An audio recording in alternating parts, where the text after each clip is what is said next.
Satchidanandam Paramasukhadam Kevalam Jnanamurtim Gandhvatitam Gagana Sadrisam Tattvamasya Dilaksham Ekam Nityam Vimalamachalam Sarvade Sakshi Bhutam Bhavatitam Triguna-rahitam Sadgurum Tam Namami.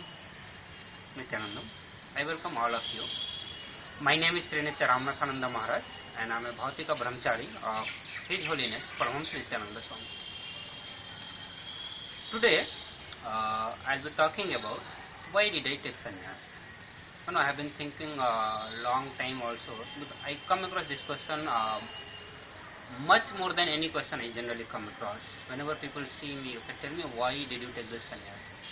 It's not always that they think like many of the devotees who are the devotee of Swamiji, just as a curiosity.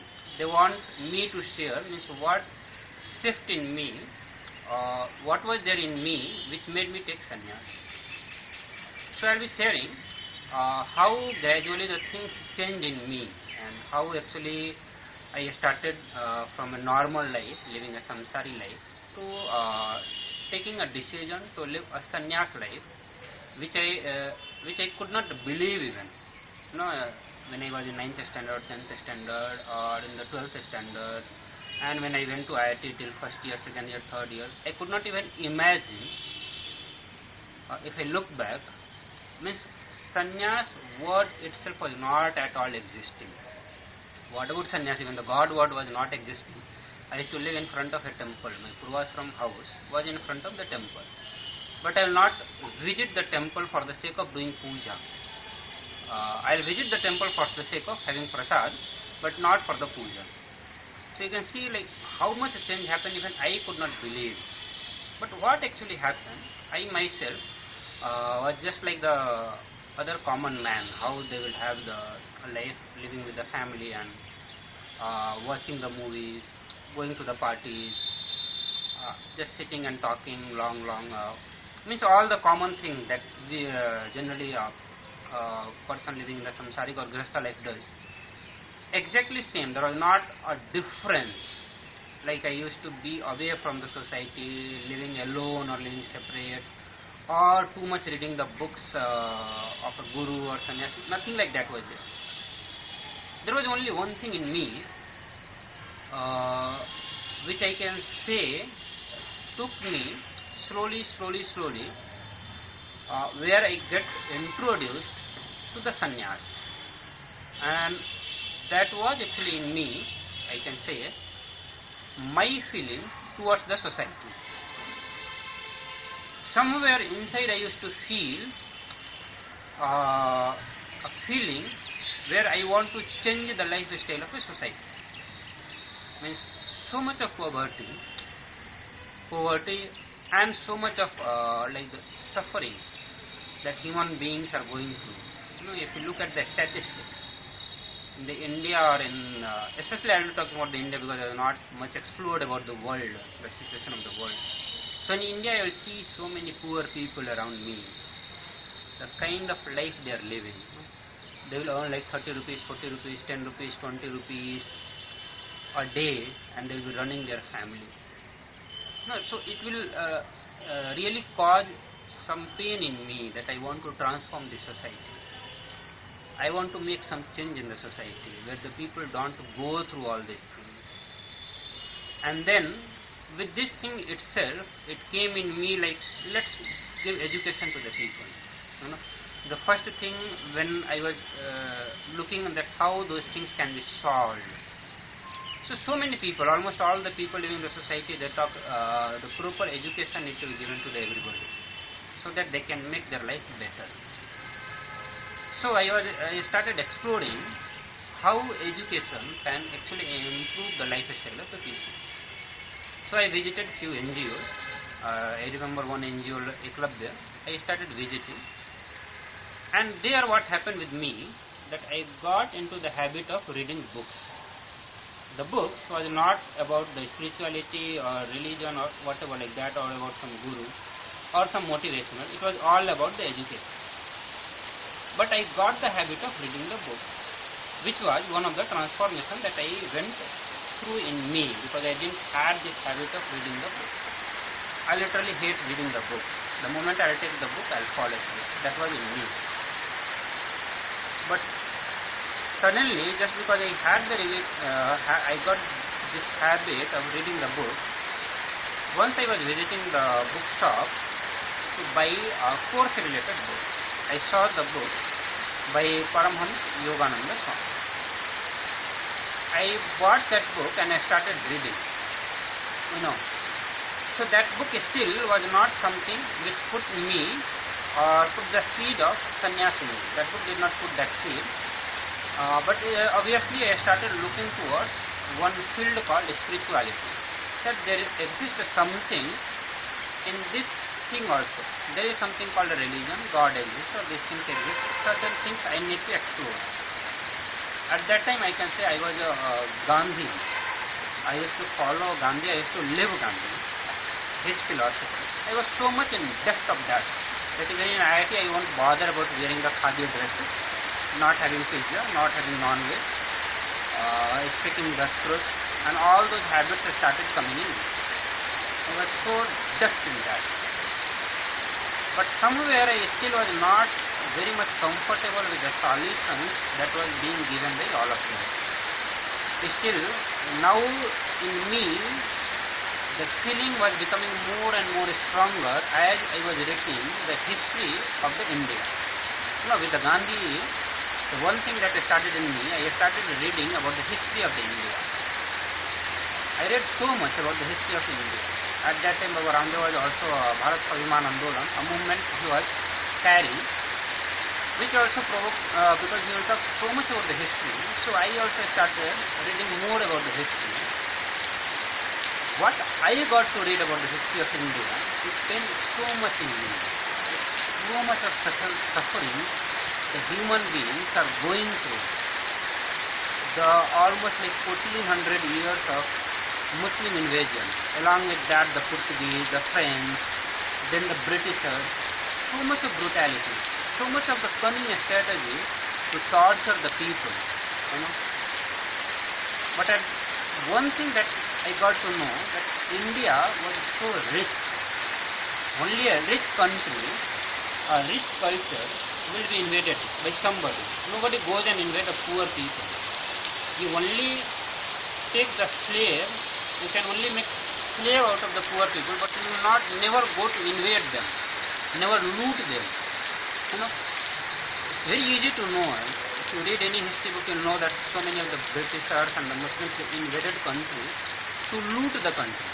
If they are looting, they are investing so much of their time, energy, their strategy, everything. So India was rich. It's a very simple logic. India was very rich. How come India was so rich? It was a Hindu country. At that time, there was no such thing as a secular country or something like that. India was a Hindu country. And at the same time, along with this thought current, I started liking Osho so much. I started reading. It will be so much of transformative, the way he will be talking, breaking the myth of this samsara. So many things that we are caught in, the way he will be revealing the society, the way we are caught in the society, he will be blasting left and right the things. That removed so many layers of thinking, the wrong thinking that I had inside me. I literally dropped the Gandhiji.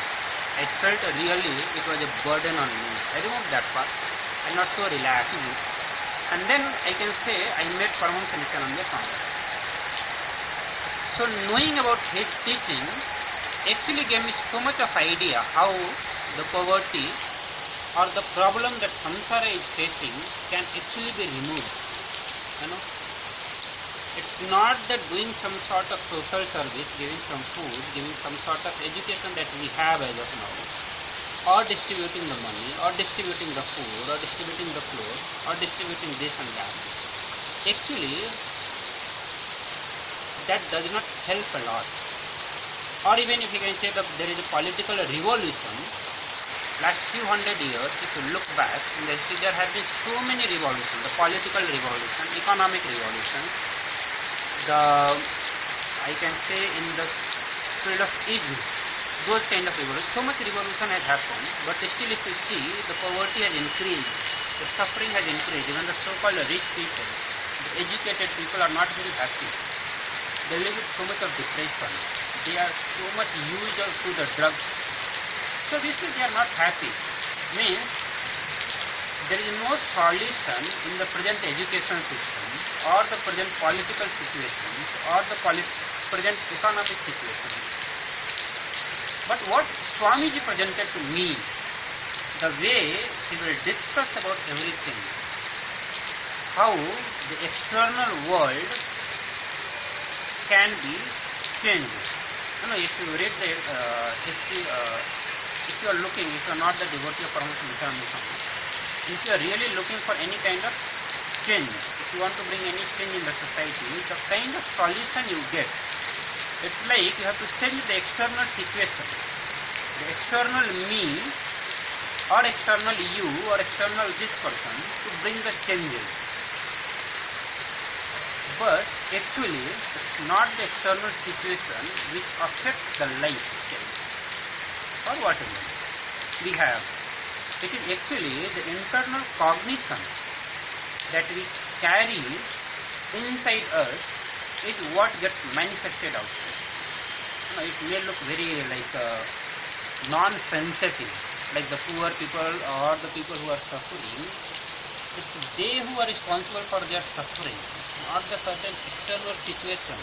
It may look little hard, but if you start looking in your life itself, in certain situation which is not so painful, you will find that it is you who are responsible to cause that situation.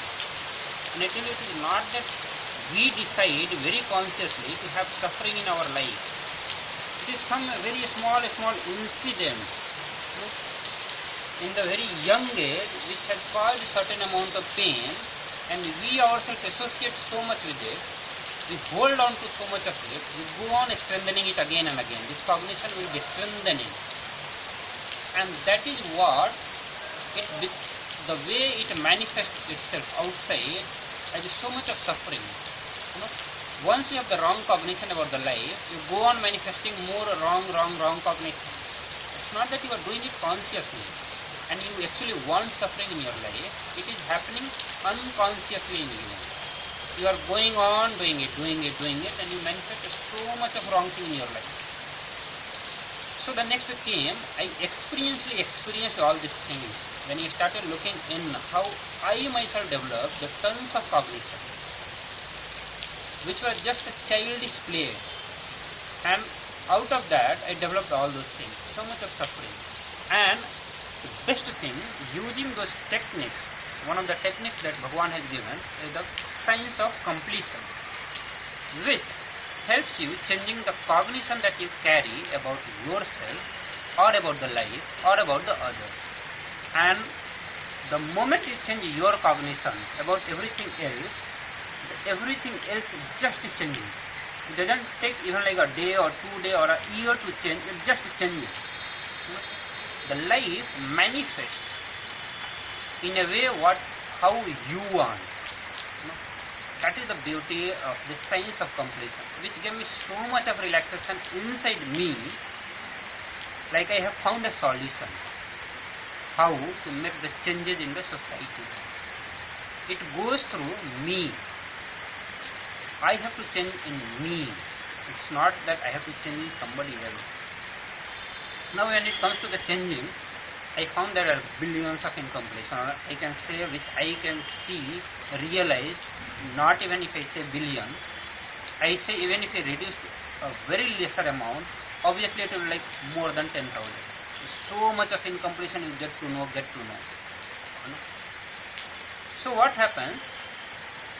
One side, me, who want to live for the society, do something for the society, now knowing the solution that this is the way, if I do more and more completion, more and more complete myself, the more and more I myself will transform, the better cognition about the life will be there in me, a better cognition about you will be there in me.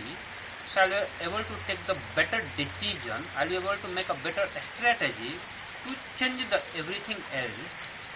And on the other side, I was having so much feeling connection with the Swamiji.